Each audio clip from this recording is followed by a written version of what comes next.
Well, what's up again there, guys? Brian here, D3 Topics Gaming here to give you another episode of my weekly Q&A where I answer a series of questions that possessed me over the past week.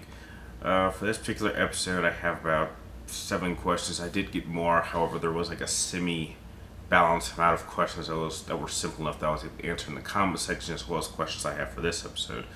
So before I begin, if you do happen to enjoy this episode, please make sure you do not forget to like, share, and make sure you subscribe if you haven't already so you can help me reach my end of the year goal of 80K.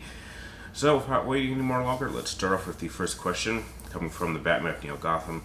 And you want to know, what is my personal thoughts on Batgirl movie being canceled by Warner Brothers? I really didn't care because I wasn't going to see it anyway. And when I heard the idea that they were going for the direction, I wasn't supporting it at all. I mean, it was one of the key reasons why I'm kind of done with DCEU films in general.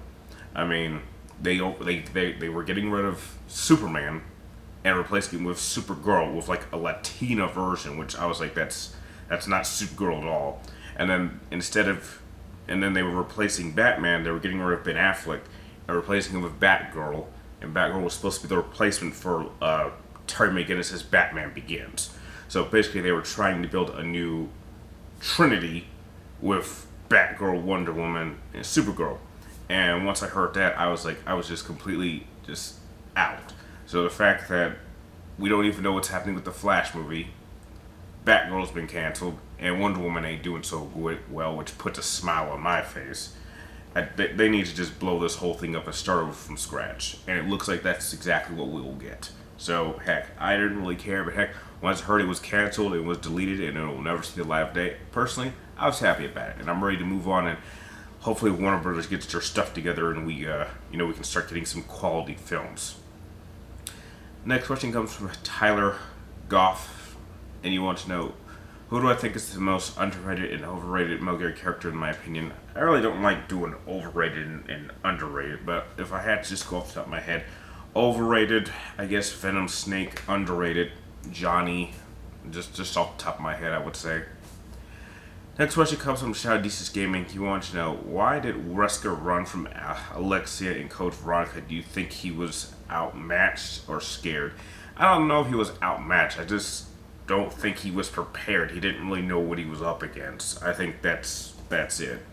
And when you look at Wesker's history, he's not really used to having to go head to head with other superhuman beings. He's not used to that. He's very much used to taking on people that he knows he's superior than.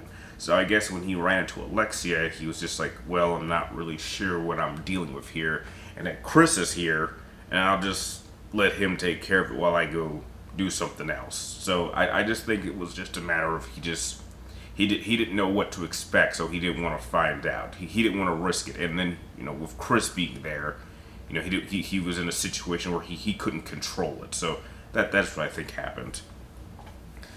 Next question comes from Black Shadow Knight, and you want to know, if someone were to start playing Final Fantasy games right now, would he need to play every game from 1 to 15, maybe skip the game we shall not speak of, but understanding everything, or he could start anywhere? You really can start anywhere, because the cool thing about Final Fantasy is that each individual game is its own single-eyed individual story. They don't connect. So you really could start anywhere. And that's the wonderful part. So heck, you can really pick any entry and start from there, and you can move on to games that came before or after and experience it at your own pace. I certainly didn't experience it from the very beginning. I mean, my very first game was Final Fantasy VII, and then I went on to 8, and then I skipped 9, went to 10, and then I went back and then I was playing games like 4, 5, and 6, and so everyone's experience is going to be different. So really, if you are interested in playing a Final Fantasy game, you can just start anywhere and then move on either to later games or past games, and I think you'll be just fine. Next question comes from the Virgil of the Son of Sparta. You want to know, if you were the keeper of time in Mortal Kombat 11, how would I change the world using the hourglass? I wouldn't. I leave it the same way it is. And the reason I would do that is because even if I had time travel and I went back and I changed things, I don't consider. I have the benefit of knowing how things played out the way they did. If I go back and change something, I don't know the rippling effects that it would have. And therefore, I would probably end up just going back and changing more things, and then I would be causing more problems. So, like, the idea of going back and changing time sounds good, but because you can't really see the future, or at least I don't think you can't anticipate what might happen. So I might go back and fix one error only to cause a bigger error later on. And then I would have to go back and fix that error, and it would just cause another problem. So it's just better as tempting as that would be, it's best just to leave things the way it is. In fact, if I remember correctly, it was actually, I think it was the Terminator's ending in Mortal Kombat 11 that kind of established that. Like, he kept trying to change things and it wasn't working, so he just decided to get rid of it and leave things the way they were and just make sure no one could get it. So that's essentially what I would do. I would just destroy it and get rid of it and make sure no one else could use it and just leave things the way they are. Next question comes from Artist Gant, and you want to know, with your stance on Final Fantasy VII Remake and how they released it, do you think Square Enix has a negative future ahead of itself, and with other Final Fantasy titles being developed? Very, very possible. Very, very possible. I do not like what they're doing with the remake series. I don't like how their approach. I don't like how they're handling it, and it could send a very, very dangerous message for future games.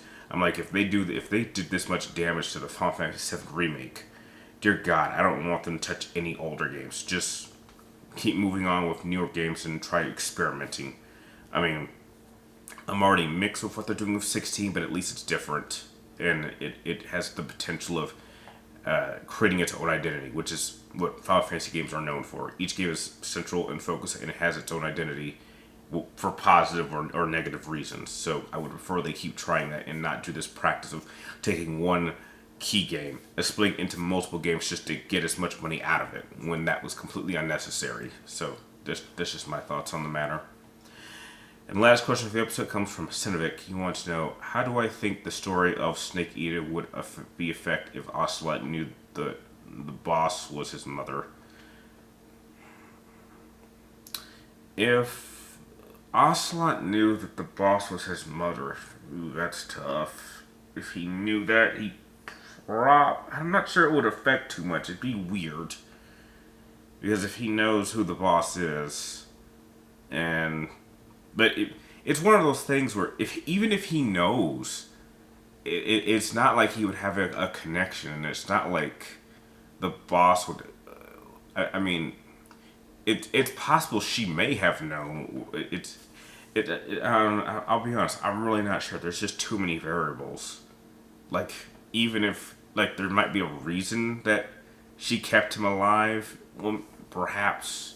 And would have made sure he wouldn't have gotten hurt, but that's about it. I just don't. I can't imagine it would affect anything, because it's like one of those things. Like, well, if Solid Snake knew that Big Boss was his father, would he have done anything different? Probably not. He would have just done. I don't think it would change anything. So yeah, I really don't know. There's just too many different things that would be just so heavily affected if that were the case. So. To be fair, I'm really not sure. So that's going to do it for this episode. I hope you guys enjoyed it. And remember, like always, if you do have any more questions that you want me to answer next week, make sure you send them in the comments down below. But make sure you get them into me roughly before next Wednesday, before I start filming the next episode around noon. And like always, thank you guys for watching. You're awesome. And I will see you all next week.